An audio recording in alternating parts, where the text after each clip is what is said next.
Hello students. Plus one class के लिए basic accounting terms के अंदर हमने एसेट्स और लाइबिलिटीज़ कर ली थी। नेक्स्ट आता है आपका कैपिटल। पूंजी क्या होती है?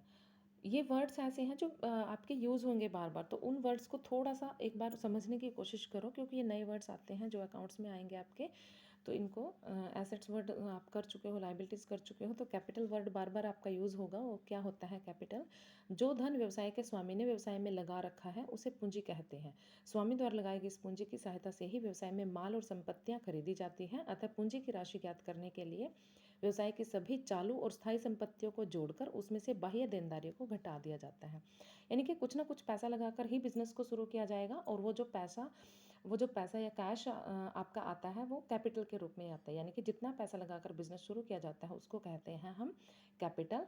तो कैपिटल अगर आपने फाइंड आउट करनी हो तो क्या करेंगे, सारी की सारी एसेट्स जो भी आपके पास संपत्तियां पड़ी हैं उन सारी संपत्तियों में से, वो आपको क्वेश्चन में दे के रखते हैं तो उसके हिसाब से आप फाइंड आउट कर सकते हो।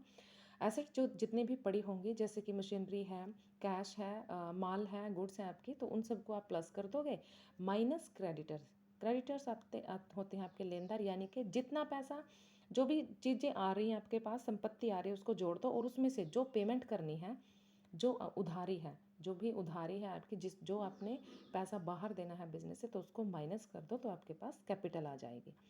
नेक्स्ट है आपका फोर्थ पॉइंट, एक्सपेंसेस। माल या सेवाओं को उत्पन्न करने, विक्रय करने में जो लागत आती है उसे व्यय कहते हैं। और फिनियर फिलर के अनुसार रेवेन्यू की प्राप्ति के लिए प्रयोग की गई वस्तुओं और सेवाओं की लागत को व्यय कहते हैं। व्यय में क्या क्या शामिल है, यानी कि विक्रय किए गए माल की लागत। अगर आपने सामान बेचा है, सामान को बेचने के लिए आपको कुछ खर्चे करने पड़ते हैं, ठीक है ना। सामान को बेचने के लिए भी आपको कुछ खर्चे करने पड़ते हैं, जैसे कि उसको किराया भाड़ा वगैरह देना होता है। अगर आप सामान को बेच रहे हो, उसको संभाल के रखना पड़ता है स्टॉक के रूप में। उसके ऊपर अगर आपकी कंज्यूमेबल गुड्स हैं उनके ऊपर कुछ ना कुछ खर्चा आ जाता है, तो वो सारी की सारी जो लागत आती है उसको हम एक्सपेंसेस में काउंट करते हैं। किराया, रेंट पेमेंट कर रहे हो, कमीशन, सैलरी दे रहे हो, किसी को वेतन दे रहे हो, विज्ञापन खर्चे इत्यादि, ये सारे किस में आएंगे, आपके एक्सपेंसेस में आएंगे। संपत्तियों का प्रयोग करने से संपत्तियों के मूल्य में जो कमी आती है वो कमी या डेप्रिसिएशन भी क्या है, एक व्यय है या खर्चा है, और व्यय के कारण स्वामी की पूंजी में कमी आ जाती है। नेक्स्ट पॉइंट है आपका इनकम।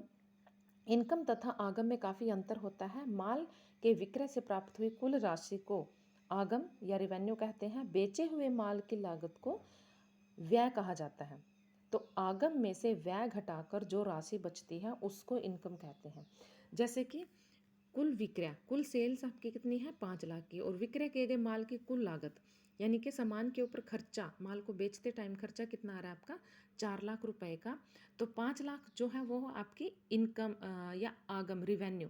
5 लाख रुपए आपके पास आ रहा है, उसको क्या कहेंगे, रिवेन्यू। और उसमें से जितना आपने उसके ऊपर खर्च कर दिया, 4 लाख को आपने खर्च कर दिया, तो 4 लाख आपका व्यय होगा। तो शेष कितना बचा, सिर्फ 1 लाख रुपए ही यहाँ पे आपका बच रहा है। तो ये जो बचेगा इसको हम कहते हैं इनकम, ठीक है।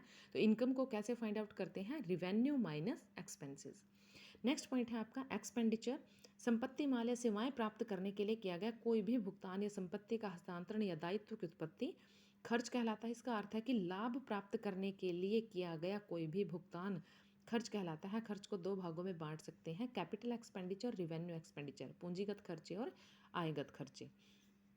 कैपिटल एक्सपेंडिचर कौन से होते हैं, पूंजीगत खर्चे, कोई भी ऐसा खर्चा जो किसी स्थायी संपत्ति को क्रय करने या उसके मूल्य में वृद्धि करने के लिए किया जाता है, पूंजीगत खर्च कहलाता है। यानी कि फिक्स्ड कैपिटल, जो बहुत लंबे टाइम तक चलने वाली कैपिटल होती है ना आपके, बहुत लंबे टाइम तक आप जिसको यूज़ करते हो, land and building, plant and machinery, तो इस तरह की संपत्तियों को खरीदने के लिए उसके ऊपर जो खर्च करते हो आप, उसे कहते हैं पूंजीगत खर्चा।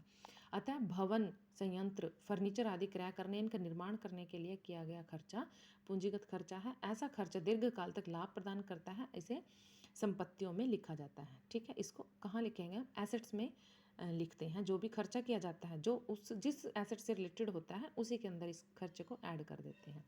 रिवेन्यू एक्सपेंडिचर, आयगत खर्चा, कोई भी ऐसा खर्च जिसका संपूर्ण लाभ एक लेखांकन अवधि में ही प्राप्त हो जाता है।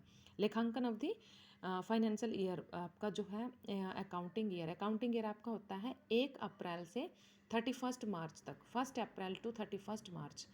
यानी कि जो आपका नॉर्मल ईयर है वो कैलेंडर ईयर है, जो कैलेंडर वर्ष है आपका 1 जनवरी से शुरू होता है और 31 दिसंबर को ख़त्म होता है।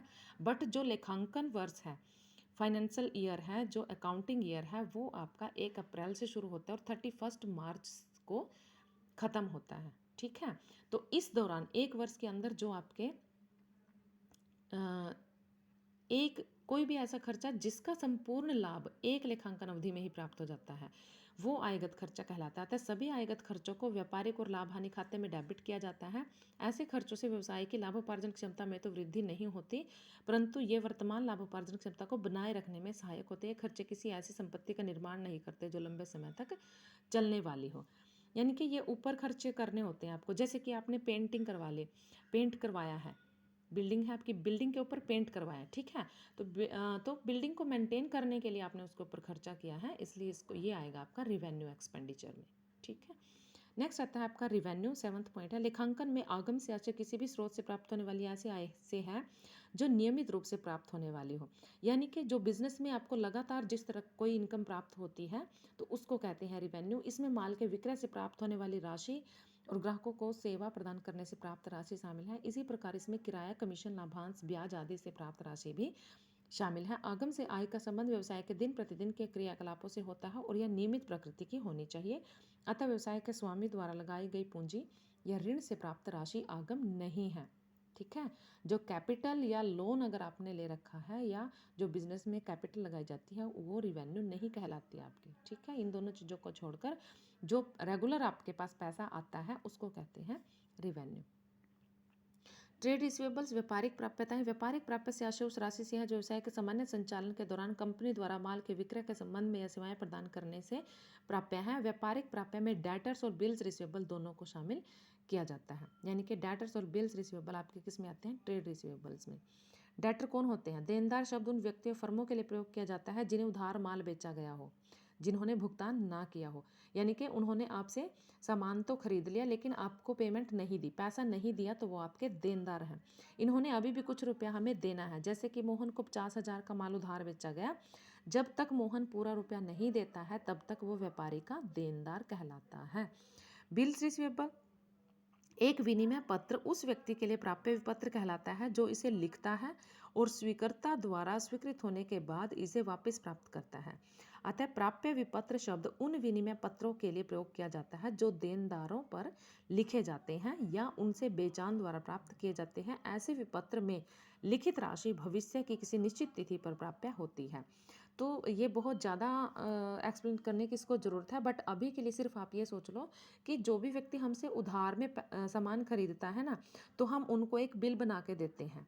उधार खरीदने वालों के लिए हम एक बिल बना के देते हैं जिनको बिल्स रिसीवेबल कहते हैं, और उसके ऊपर लिखी हुई अमाउंट पे करने का दायित्व उस आदमी का बन जाता है।